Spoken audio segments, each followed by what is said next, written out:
Hello, and welcome to the Viva Connections and SharePoint Framework Biweekly Sync. It is March 10th, 2022. I'm your host for this call, Patrick Rogers, and we're excited for the call today.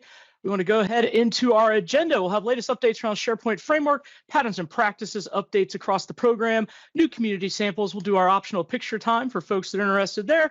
And then again, 3 great demos from Siddharth, Yves, and Paolo, bringing us My Emails Viva Connections Adaptive Card Extension, getting started with the Microsoft Graph Toolkit and SharePoint Framework, and then using Microsoft Graph APIs within a Viva Connections ACE.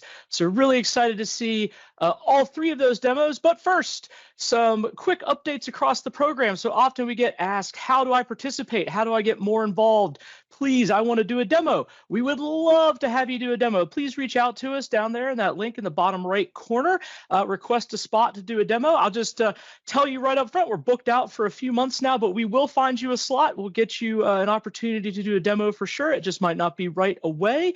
And those demos can be anything SPFX, anything across the entire PnP suite of things, or combinations thereof. So we love the demos. It's amazing to see all the great work you all are doing out there for your customers and your companies, and would love to have you come demo it on the call. As well, you can always contribute on GitHub by reporting issues, submitting pull requests, or helping others with their issues and questions, time permitting. We always appreciate that. And then finally, appreciate always your feedback. How are these calls? How's our documentation? Where can we help? And positive feedback is okay too. If we're doing something you like, we can always try and do a little bit more of it.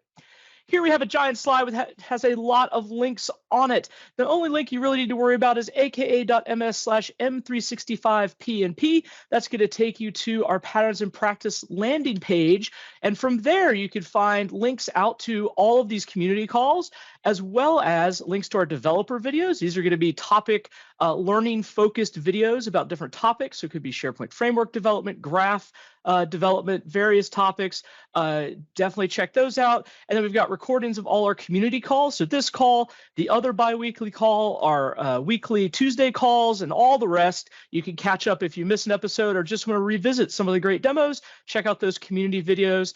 Open source repositories. We've got SharePoint, PnP, Office Dev, and Microsoft Graph GitHub organizations, all of which welcome your participation and pull requests and reporting issues and so forth. So get involved in as many of those as you're interested in. You're absolutely welcome in all those places. And then finally, a bunch of different sample galleries for Teams, SPFX, SPFX ACEs, the Power Platform, SPFX extensions, and list formatting. Tons and tons and tons of great samples to help you get started on your projects and get ideas for new projects. But again, aka.ms/m365pnp is the one link that will get you all of those things. Next Tuesday, this is 15th of March, this is our reoccurring Microsoft 365 platform call hosted by folks from Microsoft, presenting latest updates across the M365 development platform. So we'll have latest news from the engineering teams, another community photo op, and then we've got Mark Cashman, Lincoln Damaris, Harini Salati, and Marcella Barrett, fit and format Microsoft lists for work and life. And then Sebastian will be back with more on building MGT apps with SharePoint. And then we might have a little bit of time at the end for some Q&A. That's going to be every Tuesday. This one's 15th of March is the next one. You can get the invite there at ak.ms/m365-dev-call. And now I'll pass it over to David for sharing is caring. Thank you, Patrick. Well, friends, as you have seen so far, as Patrick has mentioned, we have a number of opportunities for you to get involved in the community, and you'll see even more in the next upcoming slides. But we understand there may be some hurdles in doing that. For example, perhaps you want to present on a call, as Patrick had mentioned, but you're a little nervous. Perhaps you'd like to submit a sample for the very first time, but you're not quite sure how to navigate GitHub. Sharing is Caring is a program that has been set up to provide you hands-on guidance. These are safe space opportunities live where you're going to collaborate with members of the Patterns and Practices team, MVPs, Microsoft employees, and we're going to guide you together through this journey and empower you to do more in the community that you love. We invite you, again, they're all free, aka.ms/sharing is caring. We are currently working on some upcoming schedules. Just bear with us. There's a lot of upcoming events that we're trying to maneuver around. So those will get scheduled out in the next few days if you don't see new schedules for them immediately. But get excited because next week we are going to have an AMA with our lovely hosts, Patrick and Julie Turner, around PnPjs. It has just released 3.0 not too long ago, so we're really excited about that. You can register on the site. We will record it if you can't make it, but bring those questions. We're going to collaborate. It's always a really, really great opportunity to collaborate with the maintainers of these programs. Now, once you do contribute in a variety of ways, we want to celebrate all the amazing work that you're doing in a formal and official way. The Patterns and Practices Recognition Program has been created to do just that. We partner with Credly. Yes, that is the same Credly that manages all of the badges for Microsoft certifications. And so it will be associated to your LinkedIn profile. You can put on your website. You'll see them right there next to your certification badges, and you can tweet them out, share them with everyone. It is a great way to be recognized for the work you're doing. And it is 100% free. We cover all the costs. We see some of the newer badges here on the screen for Power Contributor on the Power Platform samples. Sharing is caring, and debuting in just the next few days is our community content author. That's the community docs, head up by Mark Anderson and Emily Mancini. So again, don't hesitate. We do need you to opt in, though, so that we can connect your GitHub account to your email account within Credly. It is free to sign up for a Credly account as well. So aka.ms/M365 PnP-recognition. Patrick, back to you. Great stuff, David. And Julie and I are very much looking forward to that AMA. I hope you can join us. If you can't join us, please do send us some questions ahead of time, and we'll do our best to get those answered during the AMA. So want to make sure folks, if they have questions and can't make that time for whatever reason, have an opportunity to get them answered. So happy to field those as well. We'll now go to Vesa with updates across SharePoint framework. Cool.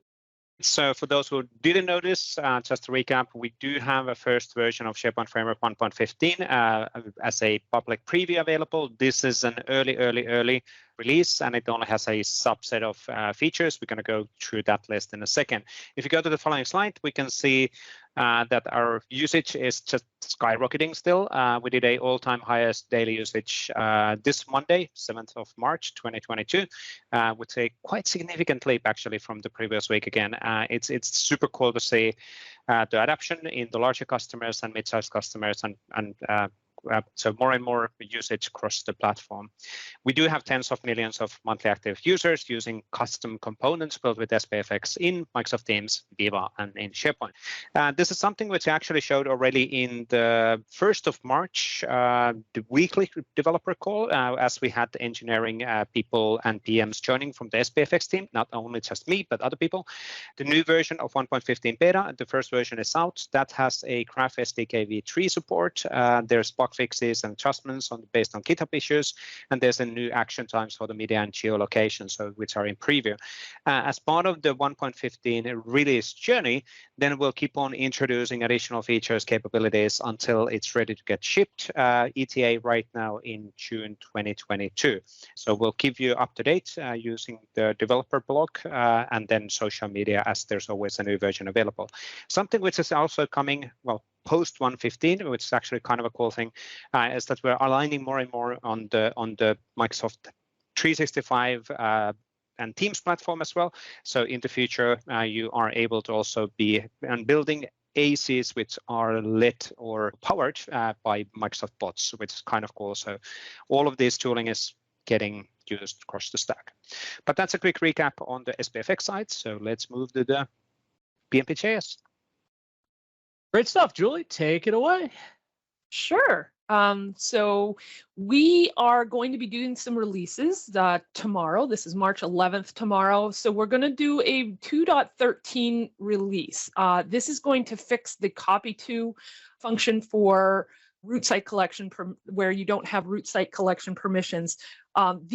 So for version 2, we're not going to have any long-term support. So there are some community submitted PRs, we will roll out a version, but as far as the core team goes, we are not going to continue to improve version 2, but we will do releases for PRs submitted to the version 2 branch. For at least the next couple of months, we'll update everyone when that guidance changes. We will be doing a version 3.1 release also on March 11th. And so that's going to have some general documentation updates. We will have documentation for using ESM modules and TypeScript solutions. and we will have some fixes for profiles, my properties, and fixes for the Git edit profile link and Git is my people list public. So those are some fixes. There's a few other things that'll probably be released as well. Check out our changelog for all the details. We also did do a version 3.03 release on March 3rd to fix a search issue. Again, with a new major release, we obviously will see some issues here and there. So please direct all your feedback to the issues list, and we will try to get to your issue as soon as possible. And as always, follow us on M365 PnPjs on Twitter. We are also publishing updates to the Microsoft 365 PnP page on LinkedIn, so you can also follow us there. And that is all I have. Back to you, Patrick. Great stuff. Thank you, Julie. And thanks to everybody who's helping us out reporting stuff with the new version 3. Always a few misses for big major version releases. So appreciate all the help from everyone there. Updates on the CLI for Microsoft 365. New preview version 5.1 is out with retrieving planner plans, details, prompting for missing required values in commands, as well as what's coming up, validating your SharePoint framework projects, downloading Teams app packages, and more. You can always install that preview 5.1, npm install-g at pnp/cli-microsoft65 at next. And the Docker container command is there. So that's a great way to try out the CLI within a Docker container that's predefined by the team to make it easy to ensure you've got all the dependencies and runtime correct to work on that. You can follow up on the release notes there in the link, and definitely encourage you, if you haven't used it, try out the CLI. Great way to manage your projects, script things, keep things consistent across environments. So excited to see that. Next up, SPFX reusable components. So we've got a set of React controls. These are controls designed to be used in the body of your web parts or application customizers. And this 3.6.0 is out, so a new adaptive card host control, enhancements for multiple controls, updated localization for Swedish, as well as various other fixes. You can check out the release notes at the link there. And the property control is designed for use in the edit pane of your web parts are at 3.5.0, giving us support for ACEs, multiple enhancements to various controls, and other fixes. Encourage you to check out the release notes there. This is another great way to get your project jump-started and build on top of existing controls built by the community that you can reuse within your project. Next up is modern search. So we've got ak.ms/pnp-search for all the details there. Building modern search experiences with flexible web parts. Version 4.5.4 is the February 2022 release. You can read all the release notes for the fixes and updates there, but this is a great way to build modern search experiences within your company or customer portals, built again on community resources to really help you get started and build rich experiences without having to do all that coding work yourself. Encourage you, of course, to check that out as well. And next up is going to be David with SPFX samples. Hugo is a bit under the weather, so we wish him all the best on his recovery. I hope he's getting some rest. David?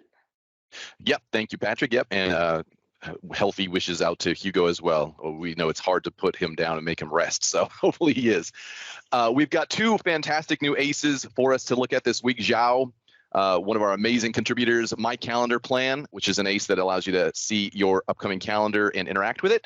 And then we've got another weather ace from Akash that we can take a look at. So both of these are available, and go try them out again. The Aces is a growing repository and is absolutely open for more contributions. And we know there's a lot of moving parts, so we are just putting the finishing touches on the getting started with Viva Connection, adaptive card extensions, sharing is caring session. Derek Cash Peterson, Louisa Fries, Hugo, and myself, we're meeting multiple times this week. So in the next few days, we're going to see a date available for that. It's going to be a multi-day session. So we're going to have homework, and it's going to be really, really cool. It's going to be a lot of fun. We'll spread it out over time so that everybody has ample opportunity to work on the various things. But there's a lot of moving pieces, and we want to make sure everyone is well cared for to get involved there.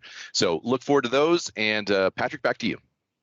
Great. Thanks, David, and thanks to everybody who's working on the samples. Really an amazing resource for the community, so certainly encourage you to check out those samples when you've got a new project. And now we'll go over to Vesa for optional picture time. If you are interested, you may turn on your camera and join into the group photo.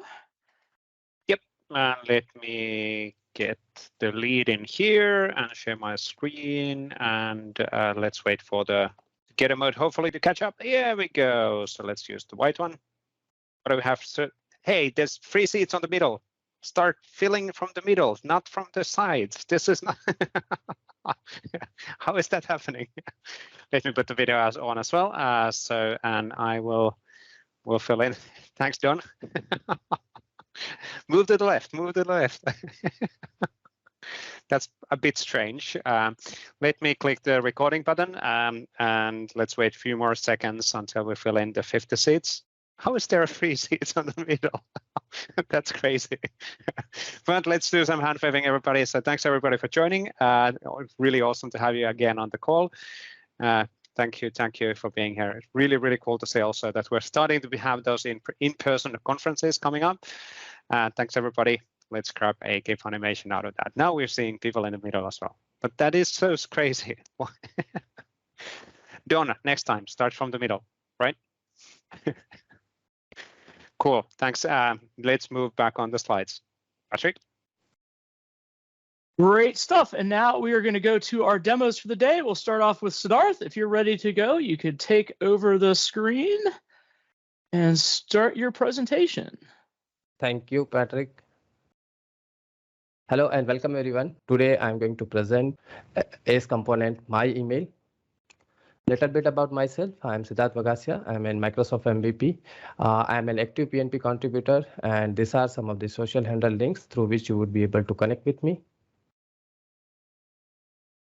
So today I'm going to present adaptive card extension to show current logged in users' email addresses. This is the link to the repo from where you would be able to find this sample. So the driving factor here for this particular sample was basically, this was my first adaptive card extension, which we can say a dynamic extension, which was getting actually data from somewhere. So the idea here was to explore the adaptive card extension, how to call Graph API from the adaptive card extensions, understanding the concepts of the card view and the quick view. Being an SPFX developer for so long, this concept is a little bit different, but it takes for to understand like how these card views and how the quick views are interconnected with each other.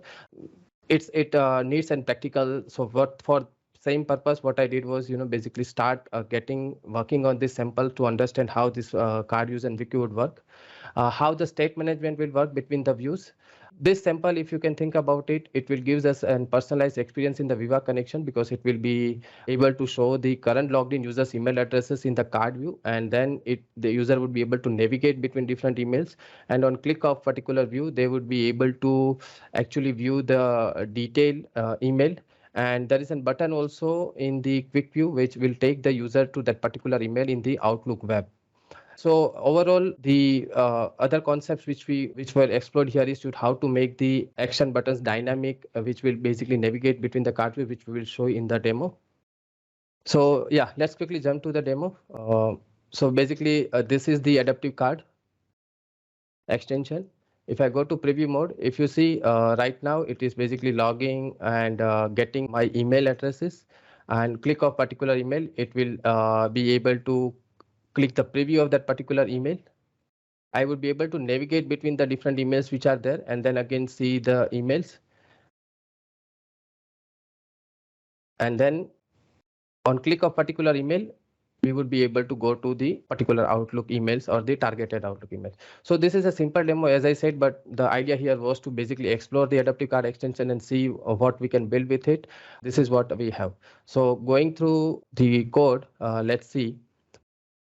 So again, we would create this using Yeoman SharePoint generator, wherein we would choose an ACE component as our component. So this would be the main file, which is basically a kind of an extension file which would be extended from the base adaptive card extension.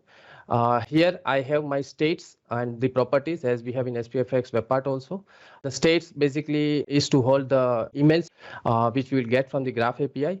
The current index, the current active index to basically render the quick view, and the current email object which will basically dynamically populate the quick view. Then in the initialization, this is basically the state initialization. This is similar to what we do with the SPFX or with the class-based state components.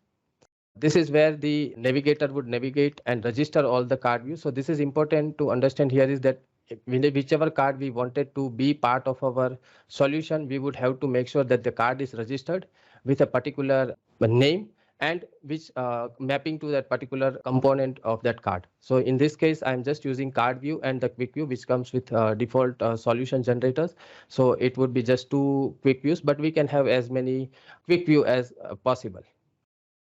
Then this is the method which basically gets the get Outlook data. So we are calling the graph API me/mail folders inbox messages, which will give me a list of messages from my mailbox. For getting the data from the graph API, we are using the MS Graph client factory. So using that client factory, we would be able to make any graph API call from the message in this case. Then we are setting the state here. To set the state, we are setting the current email address, which would be the 0th index. By default, the first 0th index would be the 0th one.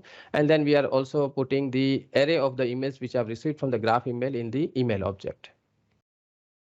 Another important thing to note here is this, which is basically the render card. So here we are basically passing, returning the constant, which we said, the unique identifier for a particular card view. So this is where how the particular card view is getting rendered. Now, so when we say this particular card view would be rendered, so we would have a card view component which would be getting rendered.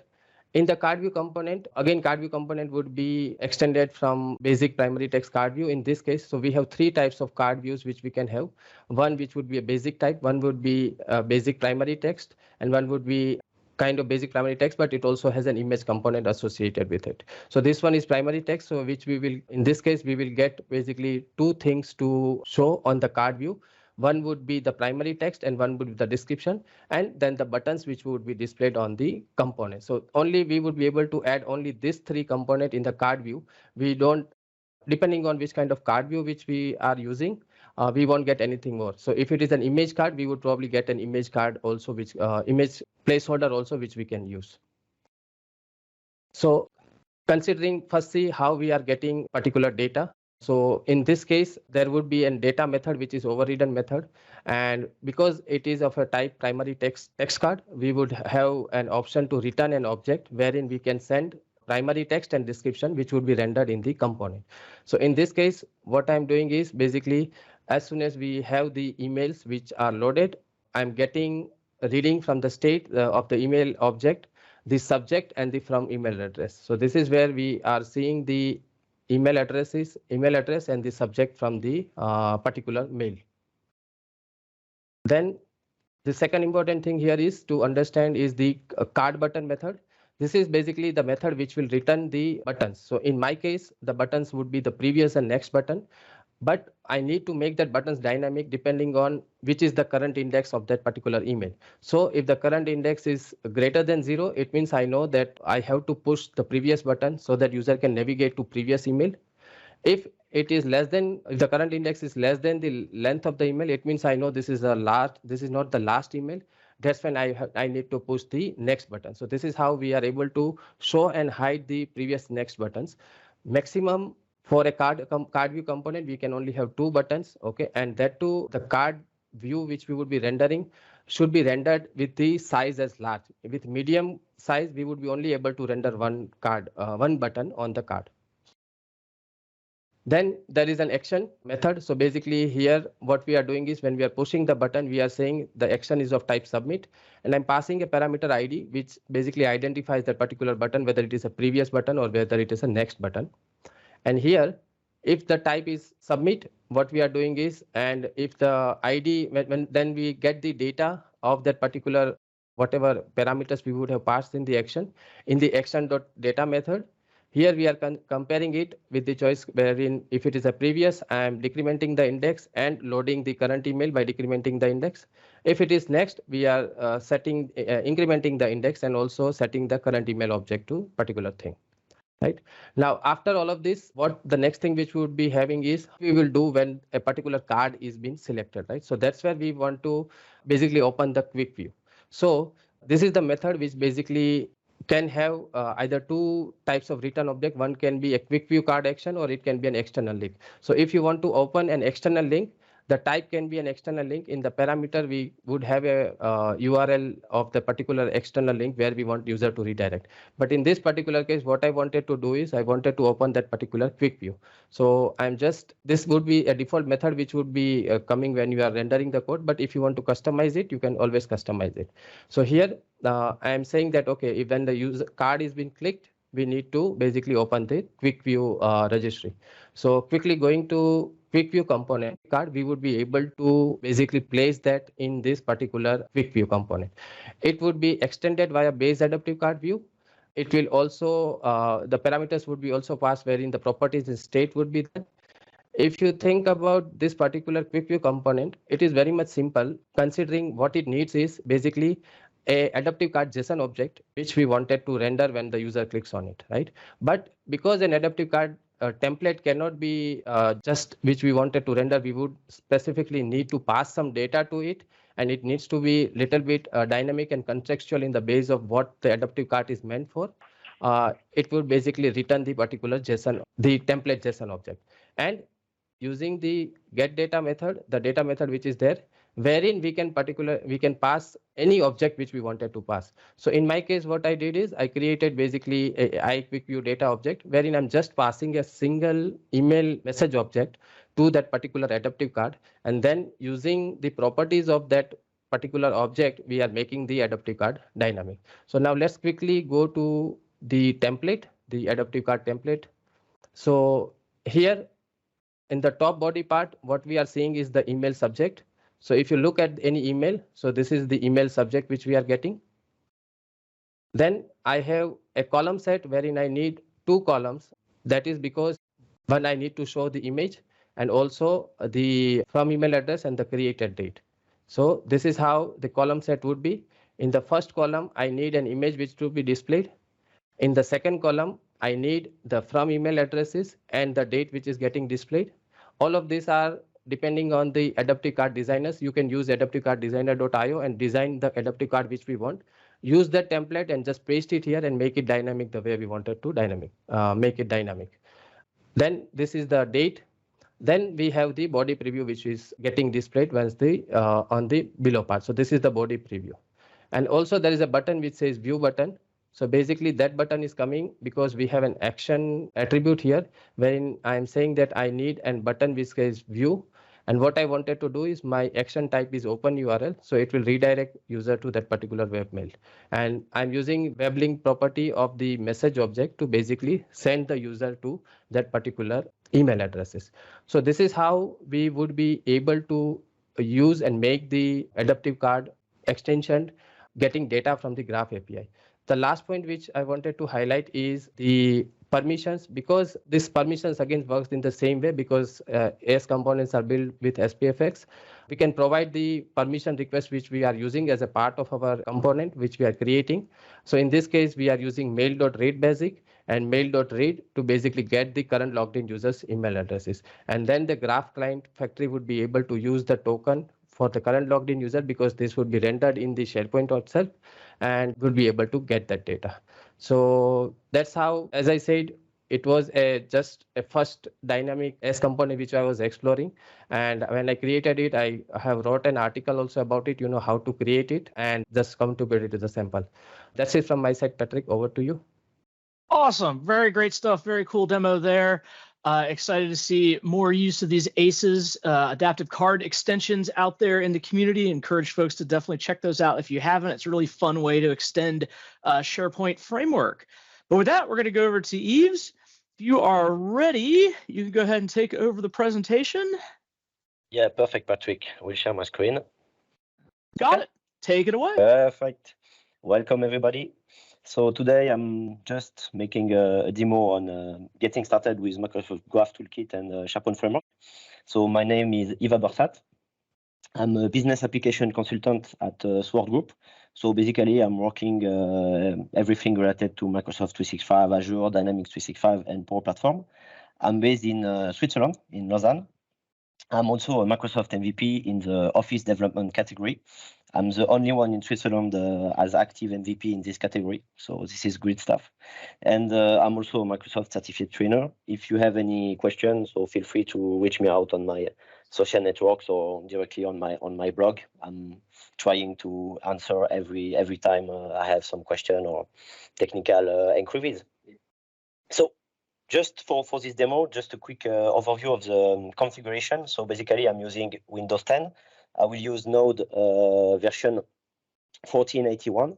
I will use SharePoint Framework 1.14, and I will use MGT SPFX package, the latest version.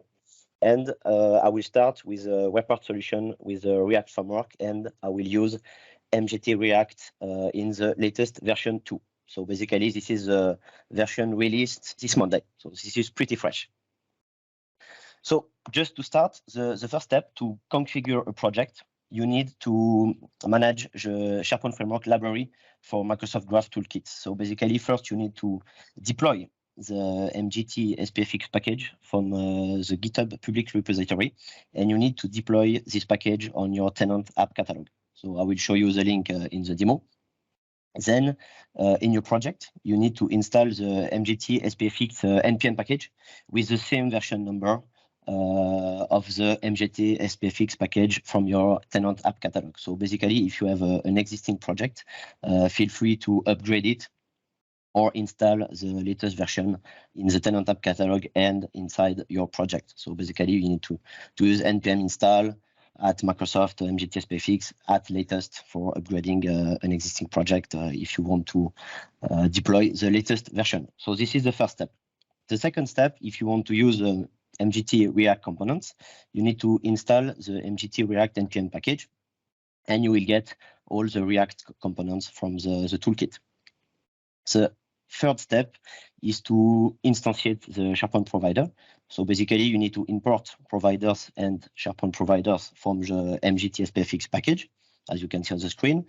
Then you need to instantiate the SharePoint provider in the onInit method of the webpart file. So basically, as you can see, you just instantiate the SharePoint provider and you pass the context as parameter. The fourth step is simply to use the React components. In my case, it's based on React. So first, you need to import the required components. So for example, you have agenda, you have person, file list, task, and so on. So basically, you have to import this before using it, and after, feel free to use all the components inside your web part. So basically, for example, agenda, as you can see, you can group by day, and you have the same capabilities than other web solutions or web development project. Great. And the last thing is permissions. So basically, you have two ways. The first is just to declare all the permissions inside the package solution.json file. And after, you need to approve or reject through the SharePoint Admin Center. Or if you want, you can use also the great CLI for Microsoft 365. And you have a command m365 SPO service principal grant add, and you can add the resource and the scope to grant directly the permission to the SharePoint online app in Azure AD. So this is the steps, and now that's a quick demo. So I'm switching back to Visual Studio Code. So basically, the first step, just to show you, because it's really important. So you need to deploy the Microsoft Graph Toolkit library. So basically, you go through this link and you deploy this package. So basically, this is the latest one, the 2.4.0. You deploy this inside your tenant app catalog. In my case, I've just deployed this fresh version. So this is the latest one. And when it's done, it's OK. And you can directly import two things. The first thing is the MGT SPFX library. So you need to use npm install. And you install the MGT SPFX package. Second, you install the MGT React in the same version. You see the version is the same. And after that, you are ready to use the components. So basically, the first step after installing those two packages is to go in the web part side. And for example, in my case, I'm just importing the providers and SharePoint providers from the MGT SPFX.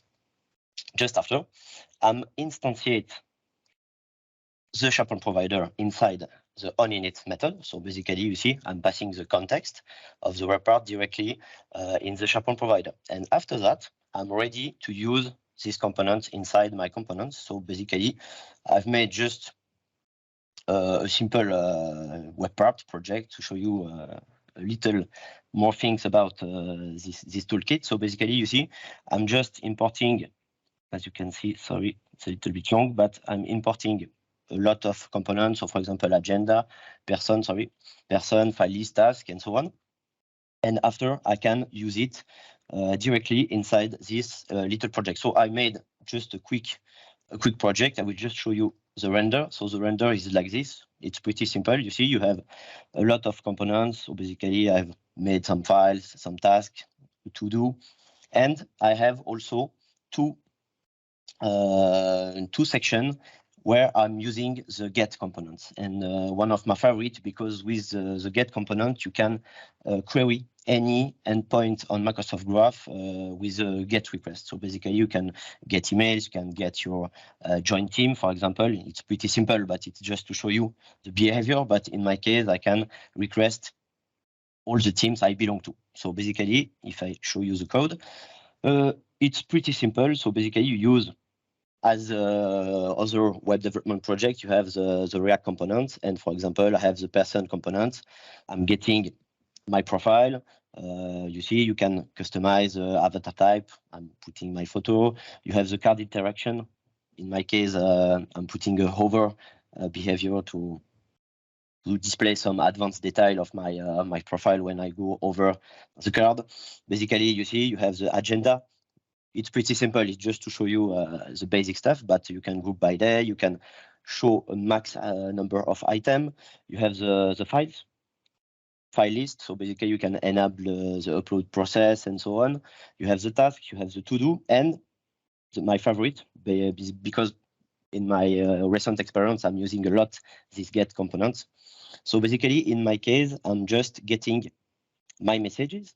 You see, you provide the graph get query. Then I'm using the V1, and you have the scopes. So basically, this is declared here. So basically, mail.read is the scope to use to get the email. And after, I'm providing just a property, match pages, to restrict the number of items. And after, the great thing with the get, you can create a template. So basically, in my case, I've declared a mail template, and you can retrieve all the data context. And the data context contains all the properties from Microsoft Graph, and I can use all these properties inside my template. So you see, I can display the subject, I can display the person component with the person query as, you see, the address, the email address of the sender. This is really really cool to interact and integrate some other components, like for example, person query, or like a person component, or like this. And after, I'm just checking the body preview, and with that, you have like this. You see, you have all your mails with the sender, the title, and the body preview. So you see, you can create your own template with all the property you want, and you render as you want inside your report. So this is really, really powerful. And after, the second one is for my teams. You see, I'm just getting the teams I belong to, V1, 2. The scope inside this template is teams.readbasic.all. So basically, this is the scope, the permission to retrieve all these properties and information from Microsoft Graph. And after, I'm just restricting with match pages on 2. And like the mails, you have, for example, the team template. And in my case, you see the team template, I can retrieve the data context. And with the data context, I'm just displaying some properties. Like, for example, in my case, I'm putting just a Teams icon, and I'm putting the display name of the team and the description. And in this case, the render is like this. So you see, you can retrieve all your teams and render all the properties with the custom templates. This is really powerful because you can, as I said before, query all the endpoint with a get query, and you retrieve all the properties and you render as you want with a custom template. So basically, this is really powerful. And I saw that Sébastien Levert will make a presentation based on maybe advanced concept. So basically, this was my demo. This demo was just to show you the basic stuff on how to get started with Microsoft Graph Toolkit and SharePoint Framework. And for advanced stuff, maybe I will make another demo with a more advanced concept. But the goal of today, it was just to show you how to get started, the exact steps, and maybe some cool stuff like the get component. So it's finished on my side. And if no question, back to you, Patrick. Thank you. Great demo, great work on that. And I don't know, it looked pretty advanced to me. So excellent stuff there. Excited for folks to check that out in the sample gallery. And our last demo today comes from Paolo using Microsoft Graph APIs and Viva Connection ACEs, adaptive card extensions. Paolo, go ahead and you're already taking over the screen. Such a pro. Over to you, Paolo. Take it away. Thank you, Patrick. Hello, everyone. And yes, now we are going to talk about how we can consume Microsoft Graph APIs within Microsoft Viva Connections adaptive card extensions. So a few words before digging into the demo. And I simply want to remind you that whenever we create an adaptive card extension with SharePoint Framework under the cover, we have SharePoint Framework, the whole SharePoint Framework infrastructure. So as we can easily consume Microsoft Graph in any kind of client-side web part that we create with SPFX, we can do the same in an adaptive card extension. So we can simply rely on the MS Graph client type.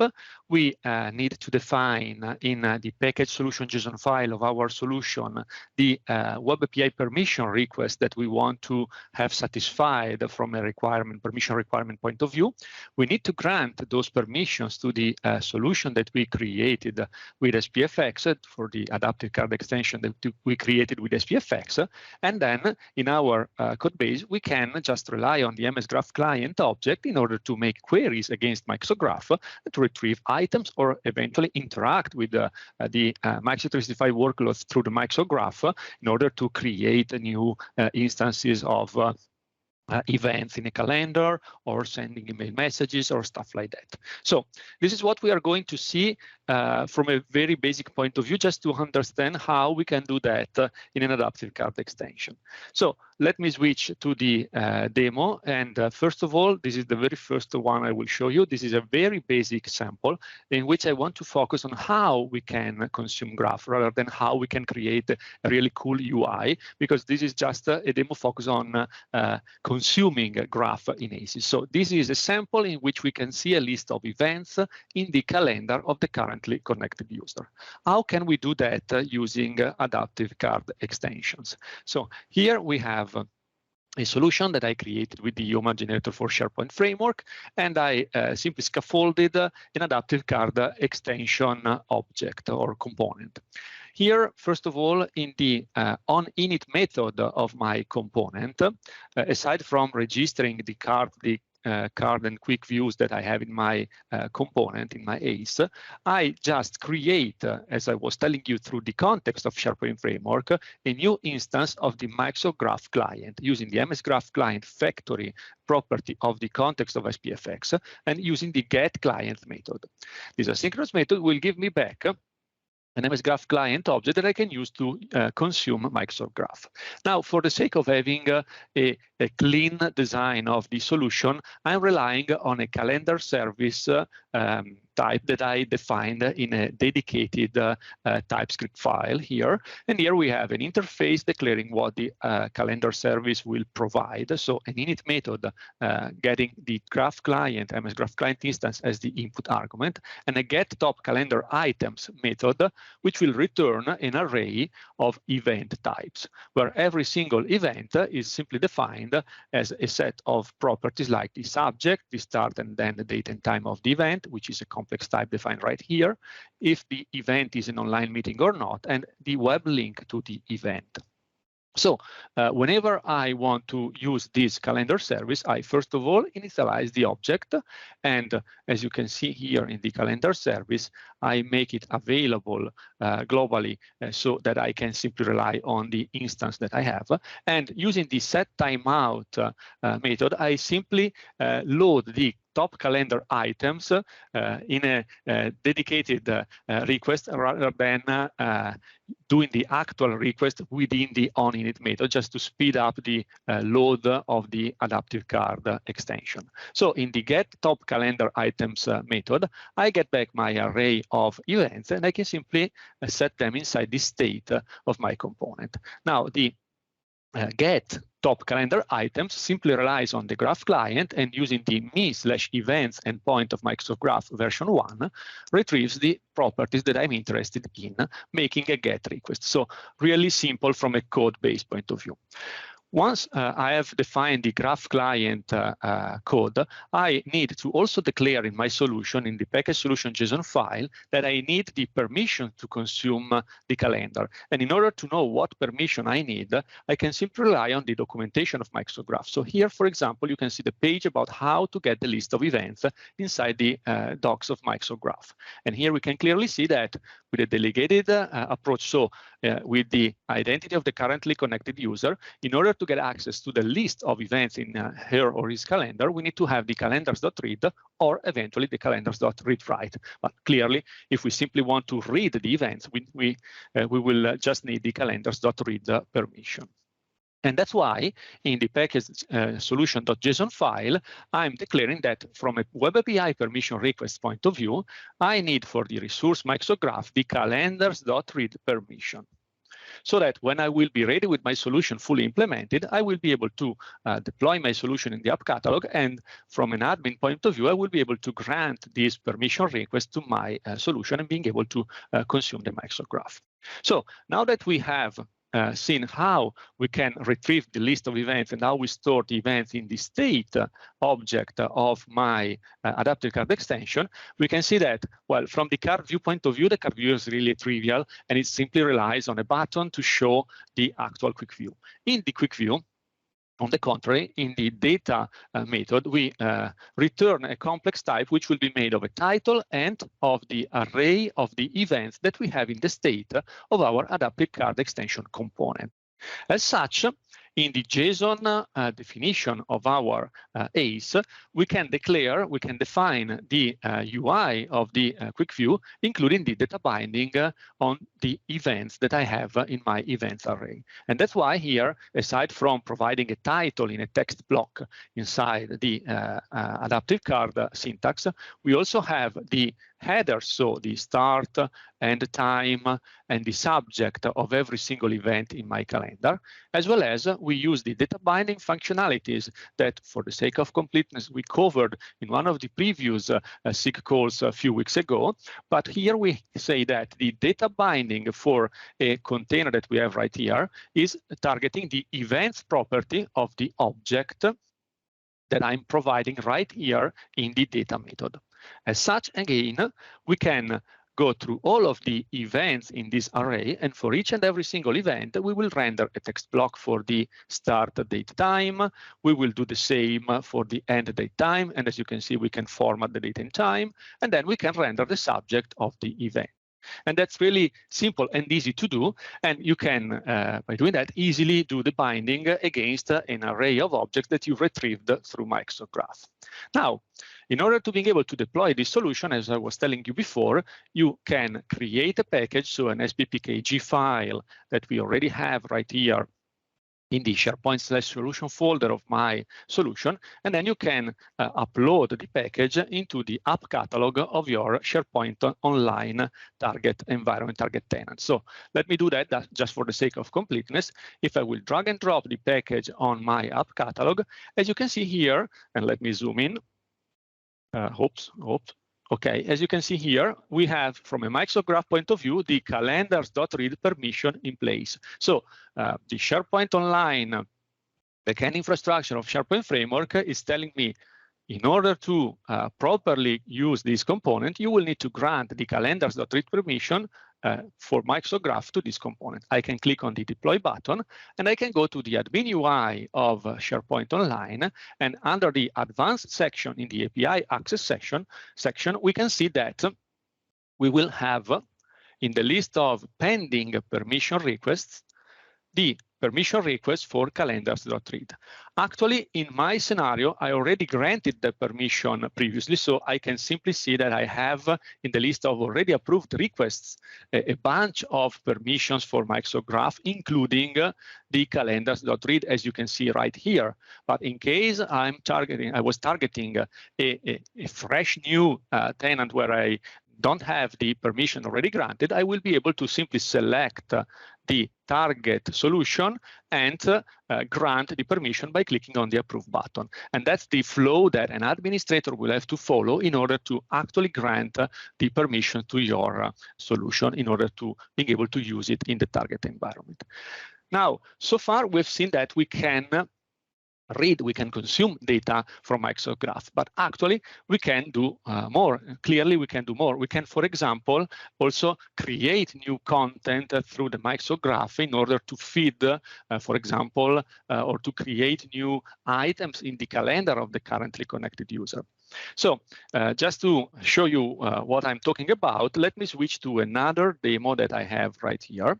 In this scenario, we have yet another adaptive card extension that I'm going to use in order to create a calendar event in my current user calendar.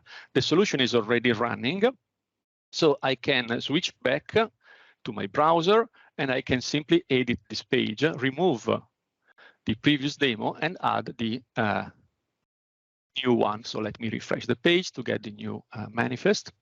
And here we are. Create calendar event. As you can see now, I'm also behaving like a real designer. I'm just kidding, of course.